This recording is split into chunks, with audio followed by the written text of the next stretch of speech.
Long ago, in a peaceful corner of southeastern Nigeria, nestled among green hills and winding rivers, there lay a quiet village called Umuokoro.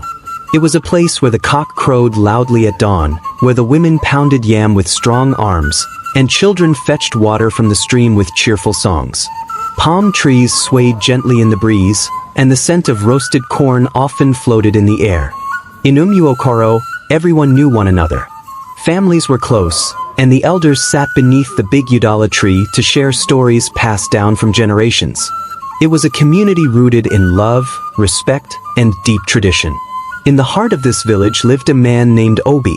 Obi was a hard-working farmer with skin dark like the earth and eyes as kind as an evening moon. He had once been a joyful man, singing as he worked in his yam farm. His wife, Amara, had been the pride of Umuokoro, a woman so gentle her laughter could calm a crying child. Together, they had one daughter, Nneka. Nneka was born during the planting season, and the elders said she came with blessings. Her name, which meant Mother is Supreme, held a special meaning, as Amara had nearly died bringing her into the world. Nneka grew up like a tender flower in the morning sun. She was beautiful, with big brown eyes that held dreams, and a heart soft like the feathers of a newly hatched chick. But joy is like rain. It does not fall forever. When Nneka was just 10 years old, Amara fell ill. It started with a simple cough. The villagers brought herbs, and the dibia, the village healer, tried everything he could. But Amara's condition worsened like a fire that refused to be quenched. One quiet evening, as the crickets began their songs and the moon rose slowly into the sky, Amara took her last breath.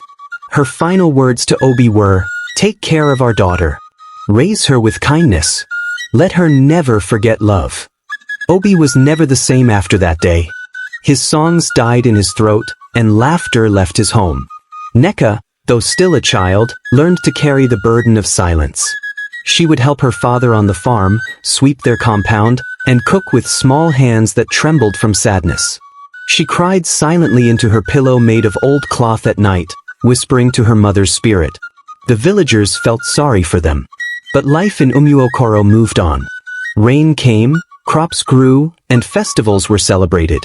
Time, they said, heals all wounds. After 3 years, people began to whisper. Obi needs a wife, they said. Nneka needs a mother. At first, Obi resisted. But as the seasons passed, the loneliness became too heavy. One day, during the New Yam Festival, he met Adiz, a widow from a nearby village who came with her daughter, Ifeoma. Adiz was tall, with sharp eyes and a voice that could command a room. She smiled often, but her smiles didn't reach her eyes. Her daughter Ifeoma was the same age as Nneka. She was light-skinned and had long legs like a young gazelle. People said she looked like her late father, who had been a proud hunter. Obi, longing for companionship and hoping to give Nneka a mother figure, married Adiz. The villagers came to dance and celebrate. Nneka stood quietly by the cooking fire, her heart unsure. At first, things were calm. Adiz cooked well and complimented Obi's farm. Ifeoma smiled and played with Nneka. But slowly, like termites in old wood, things began to change. Adiz began to act like the queen of the house. She would give orders and complain that the compound was not clean enough. She said Nneka was too slow, too quiet, too soft. Ifeoma would giggle behind her mother, and soon, she stopped playing with Nneka altogether. One evening, as Obi returned from the farm, Nneka ran to greet him. Adiz interrupted with a frown. She did not finish her chores, she said. She must learn to work like a proper girl. Obi looked at Nneka's small hands, red from scrubbing, but said nothing. He was tired. That night, Nneka lay under her raffia mat and stared at the thatched ceiling. Her eyes were heavy, not from sleep, but from silent tears. "Why, Mama?" she whispered. "Why did you leave me?" Outside, the wind howled gently through the mango trees. The moon, high above, seemed to watch her with sorrow. The days that followed were harder. Adiz began giving Nneka the heavier chores, fetching firewood from the thick forest, washing everyone's clothes by the stream, and grinding pepper with a heavy stone. Ifeoma, meanwhile, painted her nails with crushed hibiscus and walked around the compound like a village princess. Nneka learned not to complain. She would smile at strangers and say she was fine. But inside, her heart was bruised and sore. Still, she held on to the words her mother once told her. Kindness is not weakness, my child. One day, the sky will open for you. Nneka believed. She hoped. And every night she whispered to the stars, Mama, guide me. Little did she know, something ancient and powerful watched her from the shadows of the forest. A force as old as the earth itself. A whisperer. A keeper of secrets. The story of Nneka, the kind-hearted girl, was just beginning.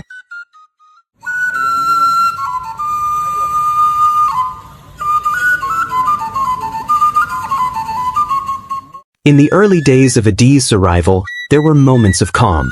The compound, once echoing only with silence and sadness, began to stir with new energy.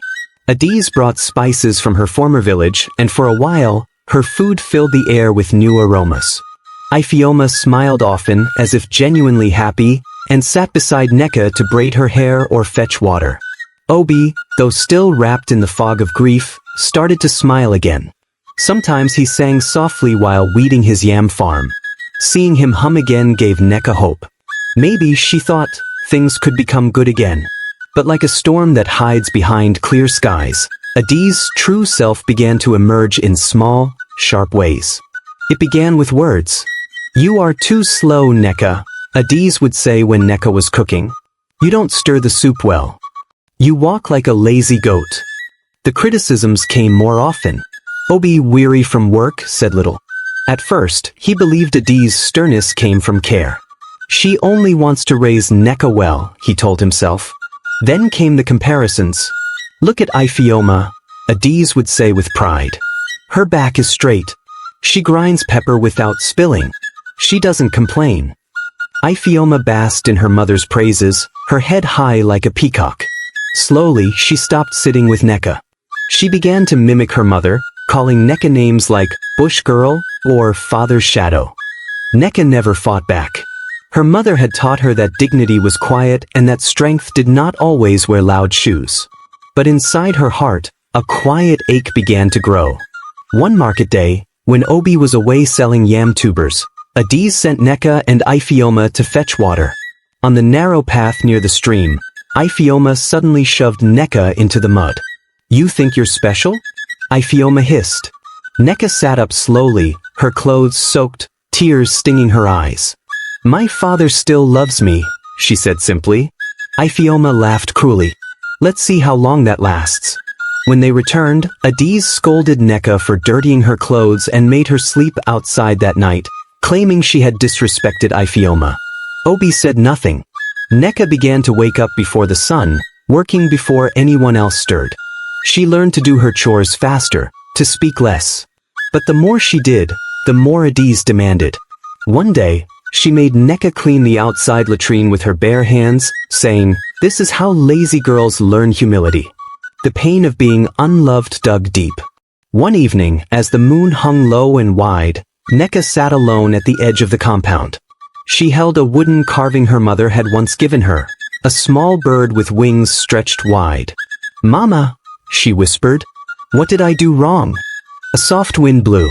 In that breeze, Nneka imagined her mother's voice. "You did nothing wrong, my child. But not all hearts are warm. Some carry shadows they cannot shake." That night, Nneka had a dream. In it, she stood before a tall, glowing tree. Its leaves shimmered with silver light, and from its trunk came a voice. "When the heart is heavy, speak to the forest. The earth listens. The spirit remembers." She woke with a start. Her hands trembled. Was it just a dream? Or a sign? The next day, when she was sent to fetch firewood deep in the forest, she walked further than usual, drawn by something unseen. There, in a quiet clearing, she saw the tree from her dream. It stood tall, older than time. Its roots curled like the arms of an elder. The air around it shimmered. Nneka approached slowly.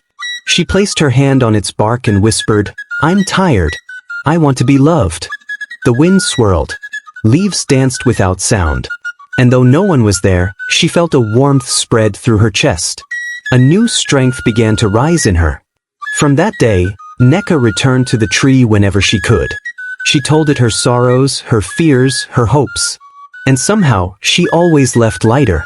But darkness still brewed back home. Adiz noticed Nneka's change. She didn't like it.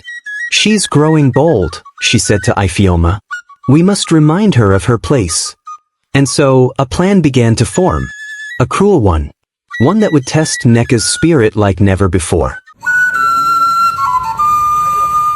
The sun rose slowly over Umuokoro, casting long shadows across the red earth. In the Obi household, those shadows seemed to creep into every corner of Nneka's life. Day by day, Adiz and Ifeoma's cruelty grew sharper. No longer did they hide behind smiles and soft words. Now they openly sneered. "Why do you walk like you own the place?" Ifeoma snapped one morning. Adiz added, "She thinks she's a queen because Obi is her father. She needs to be humbled." Nneka did not reply. She had learned silence. She had learned how to keep her pain inside. But the tree in the forest knew her secrets. It was her only friend, the only one who listened. Then one day, Adiz called Nneka inside.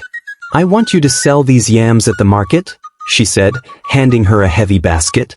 "Bring back all the money. If you lose even a kobo, don't bother coming home." It was a long walk to the market. Nneka's feet ached, and her hands were red from holding the basket. But she didn't complain. She sold the yams honestly and carefully kept the money tied in a cloth at her waist. On her way back, she stopped by the forest tree, resting for a moment. "Thank you for your strength," she whispered. But when she returned home and gave Adiz the money, Adiz shouted, "Where is the rest? Don't lie to me." "I didn't take anything," Nneka said, frightened. "You're calling me a liar?" Adiz screamed. She slapped Nneka across the face.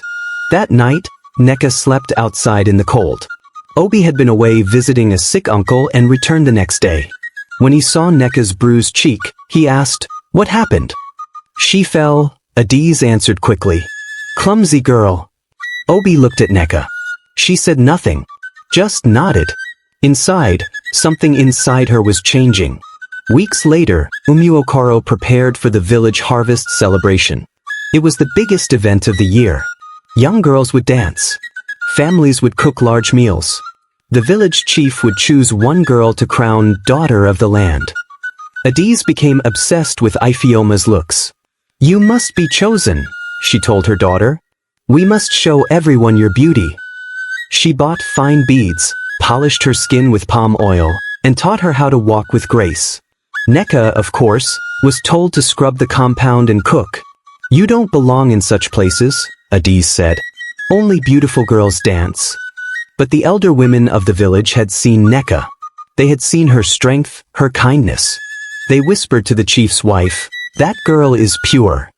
Her soul shines." On the day of the festival, the girls lined up in colorful wrappers, beads around their necks.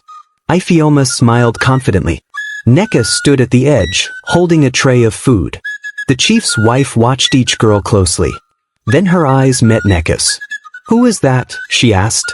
"A servant," Adiz said quickly. "Bring her," the woman said. Nneka was confused but obeyed. She stood before the chief's wife, her head bowed. "Lift your head, child." When she did, the woman smiled. "There is light in your eyes." The chief announced, "This year, we choose a daughter of the land not for beauty, but for character. The one chosen is Nneka." The crowd gasped. Adiz's mouth opened wide. Ifeoma's hands trembled. Tears filled Nneka's eyes. "Me?" "Yes, you," the chief's wife said. "You shine even in the dark." Adiz stormed home with Ifeoma. That night, they did not speak to Nneka. The next day, Adiz told her, "You think this changes anything? We will crush that pride." And so they began to plan something wicked.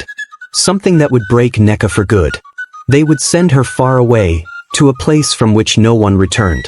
A place in the forest where spirits lived. They would lie to Obi. They would lie to the village. But the forest was listening. And the tree, old as the world itself, had its own plans.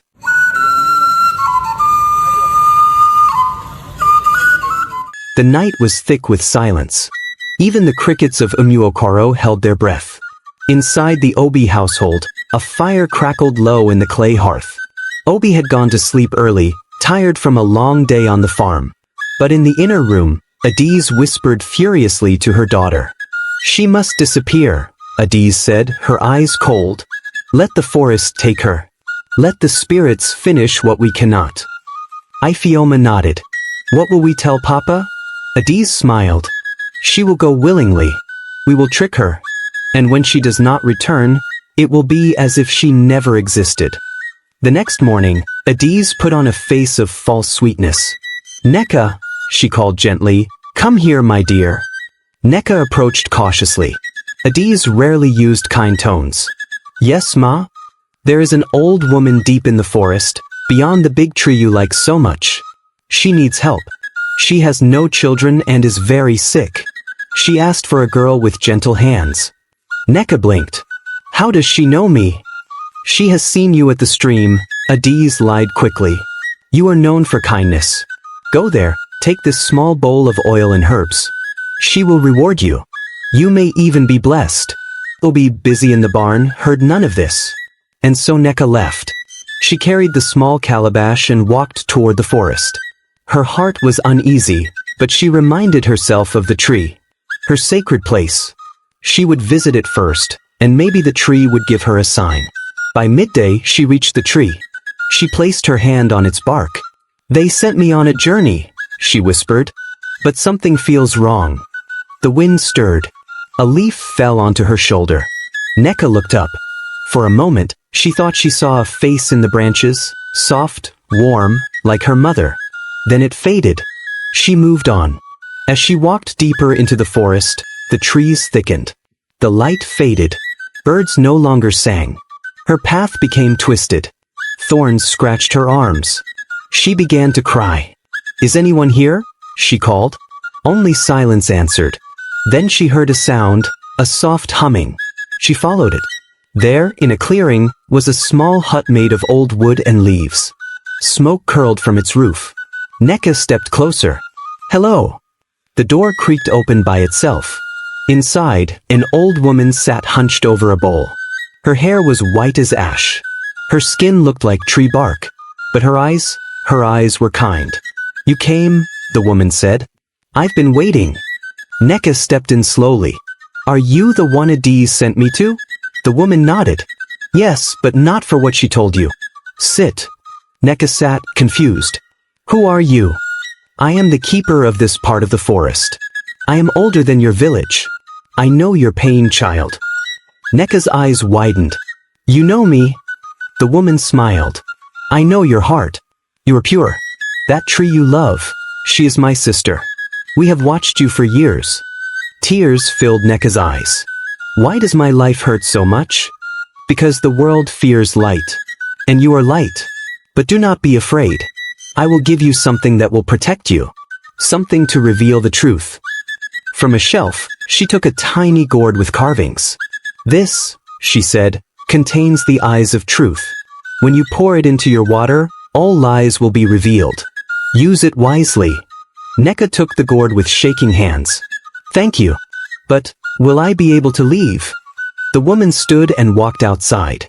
She pointed. "Follow that path. It will lead you home. But beware, when light shines, shadows grow bold." Nneka bowed deeply. "Thank you, Ma." As she walked the new path, she felt the forest shift. No longer did it feel dark. The trees bowed slightly as she passed. The wind whispered her name. By nightfall, she reached home. Adiz's mouth fell open. Ifeoma dropped her bowl. "You came back?" Adiz stammered. "Yes, Ma," Nneka said quietly. "The woman is fine now. She said to thank you." Adiz forced a smile. "That's good." But her heart was racing. Their plan had failed. That night, Nneka poured a few drops of the gourd into her drinking water. The next day, she gave some to Obi.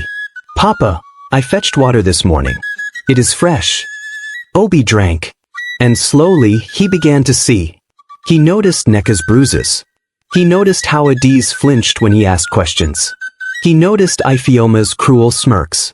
The lies began to fall apart. One evening, he sat by Nneka. "My child, I have been blind. I am sorry. She nodded, her eyes full. From that day, Obi watched closely. And Adiz began to feel the fear of truth. But she was not done yet. Her pride would not let her lose. She would go to the shrine herself and seek power from the dark forces. The forest was quiet that night. Even the owls seemed afraid. Adiz walked fast, her wrapper tied high for the journey. She had covered her head with a black scarf, her eyes fierce with a determination that knew no bounds. She reached the shrine before midnight. The entrance was hidden behind thick banana leaves and a twisted tree root that looked like a claw. Only the oldest in Umuokoro knew about this place, where those hungry for power offered what the gods demanded. Adiz knelt before the shrine. It was shaped like a crouching man with cowrie shells for eyes. I seek strength. I seek control, she said loudly. The air shifted. A voice, low and deep, came from nowhere. You are not the first to beg. What will you give? Adiz reached into her wrapper and brought out a red cloth soaked in chicken blood. This. Too small, the voice growled. We want more. What more? She asked, trembling. The soul. Blood from your line. One you love. Adiz's heart skipped, but her mind twisted the meaning. She didn't love Nneka. In her eyes, Nneka was not truly her child. Perhaps that would be enough. I will bring it, she whispered. The wind howled. The shrine glowed faintly. And the bargain was sealed. Back at home, Nneka was praying beside the big tree again. She had started visiting it each day, pouring a little of the truth gourd into the soil and whispering her heart. The tree gave her peace. It reminded her of Mama, of the world before pain. Obi watched her more often now. He noticed how she glowed with quiet strength. And he began to change too. He stood taller, listened more, questioned Adiz more often. Adiz hated it. She began to feel watched. Each lie she told tangled her like vines. Ifeoma, once bold and cruel, now became quiet, confused by her mother's growing paranoia. Why are you so afraid? Ifeoma asked one day. Because that girl is not just a girl. She carries light, and light exposes things, Adiz said bitterly. And then she made her move. She invited Nneka to the stream. Let us talk, Adiz said, forcing a gentle tone. Nneka hesitated but nodded. They walked slowly. Adiz spoke of Obi, of the village, of things she had never said before. Nneka felt uneasy, but she listened. When they reached the stream, Adiz dipped a calabash into the water. Drink, my child, she said. Let us forgive each other. But the water was not water. It had been mixed with something dark from the shrine, something meant to cloud the soul. Nneka took the calabash. But just as it touched her lips, a voice echoed in her ear. Do not drink. She froze. It was the old woman's voice from the forest. She looked into the water. A face swirled inside, her mother's face. Nneka dropped the calabash. It shattered. Adiz gasped. Why did you do that? I saw her, Nneka whispered. My real mother. Adiz stepped back. You are cursed, she hissed. No. I am protected, Nneka said, standing tall. From the bushes, Obi stepped out. He had followed them. He had heard everything. Adiz, he said in a voice like thunder, you will answer for this. She tried to run, but the ground beneath her shifted. The earth cracked. A wind blew fiercely. From the forest, shadows poured in like water. The spirit of the tree had awakened. You broke your promise, the deep voice from the shrine echoed. Adiz screamed. No, I brought the girl. But you did not love her.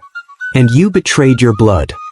The shadows wrapped around her like snakes. She cried, cursed, begged. Then silence. When the wind settled, Adiz was gone. Only her headscarf remained, lying on the ground. Back at home, Ifeoma cried for days. She sat in silence, her eyes hollow. Obi tried to comfort her, but she did not speak. Nneka stayed kind. I forgive you, she told her stepsister one day. Ifeoma blinked. Why? Because hating you will not bring peace. And maybe we can still become sisters. Real ones. And slowly, Ifeoma began to change.